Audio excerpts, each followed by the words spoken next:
I'm Tom. And we are VIMTV, Velocities in Music, the best kept secret in music reviews. Today we're going to review the latest release from a band called Phoenix, whom you might have heard of. This album is entitled Bankrupt.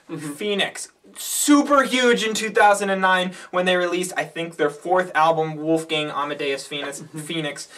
This is a French band. They're very popular overseas, so any of our overseas viewers, if you could give us some feedback as to like how big these guys are there, because usually when a band from anywhere in Europe, specifically like the UK or France or Germany or somewhere like that, if they get big here, usually they're huge over there or absolutely unheard of across the pond. So the American market is very different. Yeah, we're kind of polarizing with artists. We either love them or not at all. So like Blur, no one knows who Blur is. Loved Oasis, here. Loved Radiohead, no love for Blur. Yeah, thanks America. Doesn't make any sense. Now this is a different style than Blur, albeit this is, I mean, Phoenix. They've made their mark on '80s new wave synth pop. I mean, and they really kind of, I think, established. They were like one of the major players in this new wave kind of rush that we've had over the past 5 to 8 years in music, and really obviously that's made a lot easier by just the advancements in technology. Everyone can make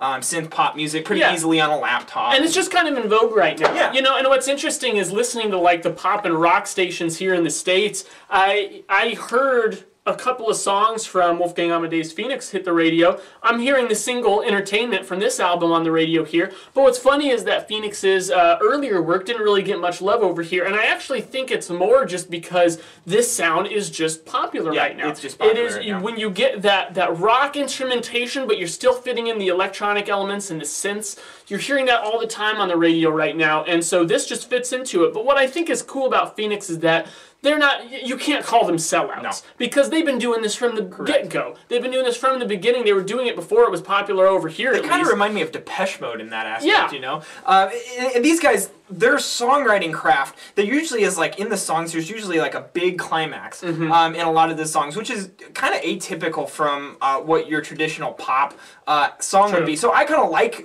Phoenix's approaches to writing their music. It makes it for kind of a more fun listen. It kind of there's a lot of discovery involved for me. Now, I also like that they're willing to experiment. Now, I know that when we reviewed, I mean, very early on, Wolfgang Amadeus Phoenix we reviewed, and I know that one of the things that I really didn't like is they had that big instrumental track, like right in the beginning of the album. Love Like Sunset. Yeah, that's the one. And I remember that just kind of ruined the whole album flow for me. And so while Wolfgang Amadeus Phoenix, I know that we keep referencing this album, but it had a ton of really big highlights that were really good songs that I think everyone fell in love with, or at least the masses fell in love with.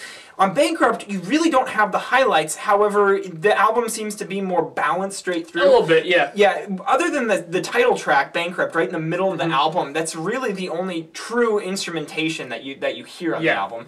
And there's a number of power singles on the front half that I found to be pretty attractive, like Entertainment, the single, s.o.s. and Bel Air. I actually liked Drakkar Noir, and which is a cologne, French cologne, and then Chloroform. Does this rag smell like chloroform time? They put chloroform right next to the cologne track. They did. What are they trying to do That's here? That's kind of creepy. Are they giving us some... Don't go on a date with Phoenix. I'll tell you that much. All right, I don't know where you're going with that. But getting to the back half of that album, it's actually where you find them drop the dynamics a little bit more. If there were anything on this album to be considered ballads, that would be tracks like Chloroform and Bourgeois, the second to last track, which, I mean, still, the reason I put ballad in heavy quotes is because it's still, they don't drop it down really to it's just a little slower tempo, a little bit more quieter. Exactly. Bigger focus on dynamics. Yeah, but you still have some kind of big beats, some thick synths, and just tone it down a little bit, make it a little more sentimental. Chloroform is actually my favorite track on the album because it adds so much, the beat's slower, it adds a really big dynamic. When the synth melody comes in, that synth line, it just takes you away. And I think that's Phoenix, showing that they're at the top of their game when it comes to writing catchy synth pop tunes. Yeah. There are some other moments on this album where I just don't feel like it's really there. I personally felt like, you know, The Real Thing was kind of a weaker track. Dome track 8 was kind of a weaker track. I totally agree. Yep. I don't get into their experimental tracks. Like Bankrupt, I just didn't felt like it held its own sauce, you know. And Bourgeoisie, the track 9, it sounds like a closer. I almost wish, you know, this album is fairly short. It's just a hair over 40 minutes. And honestly, I feel like it should have ended at the end of track 9, and, you know, then they have Oblique City track 10. Yeah, I didn't think of that, but I think that would have made it a good closer too, because it's a little more, it's almost, it feels like it's posing a question. Yeah. That song does. And that's why I really liked it, because it made me think a little more. And yeah, I feel like, you know, we talked a lot about the style of this album, that kind of synth pop, almost like if you took the Strokes and just loaded them with synths. Very good point.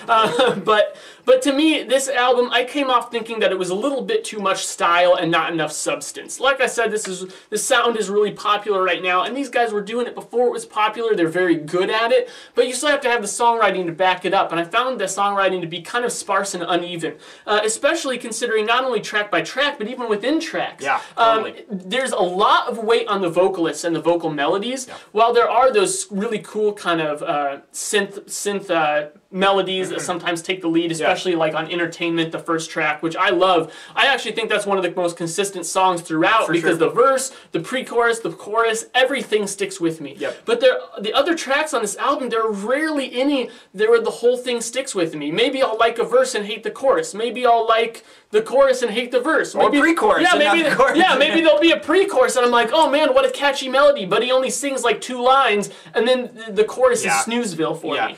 So that inconsistency really kind of brought me down on it. I still enjoyed listening to this overall. I didn't hate it, but it just, nothing really grabbed me about it. I just felt like there's a lot more they could have done. To me, and I completely agree with everything you said. I had a very similar experience. And I did come up on this. I think I was pretty low on it the first 3. I was very disappointed at first, and I thought this was a major dud. And I came up on it more because I got into, like, the tracks that I picked, I started to really like and enjoy those tracks. And so that track displacement, though, I feel like that really kept it down for me. So, I mean, personally, I think this album's hit or miss at best. I don't think it's a very good album listen. I just don't think that that's what Phoenix's forte is, and I don't really care that much when it comes to them. And this album, I think, you know, is actually kind of better of an album listen than Wolfgang Amadeus Phoenix, but it still doesn't have the highlights. It doesn't have the highlights, and it still isn't really a good album listen. So at the same time, it just doesn't cut it for me. There's a few problems in there I want to see cleaned up before I can even call this a solid album. So I'm going to go 65. I'm going 65 too.